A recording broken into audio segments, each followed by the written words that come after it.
Event-driven architecture on GCP looks different from Azure. There is no explicit separation between routing and queuing services. Instead, everything starts with one backbone, pub or sub.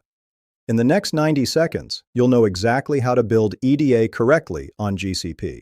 GCP's model is unified. Pub-sub is both broadcast mechanism and durable event backbone. Producers publish, subscribers attach. Delivery is asynchronous and at least once. Durability and acknowledgement tracking live at the subscription level. That topic does not represent a workflow.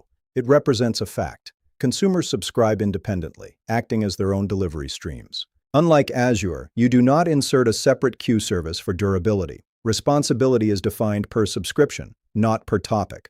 Subscribers typically attach compute, use cloud functions for lightweight event handlers, or Cloud Run for containerized workloads and greater control. Insert cloud tasks when work must be rate-controlled, retried independently, or protected from subscriber overload. Pub-sub distributes. Cloud tasks owns work.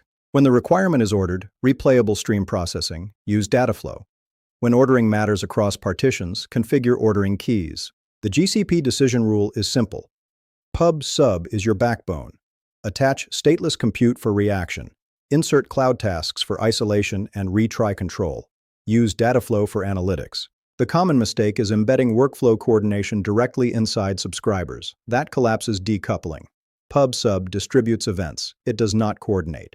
On GCP, events are published once. Subscriptions define responsibility. Compute attaches independently. Tasks isolate work. Dataflow handles stream processing. That is the GCP EDA foundation. In the next episode, we'll wire the topology correctly. Welcome to EDA on GCP with systems thinking for architects.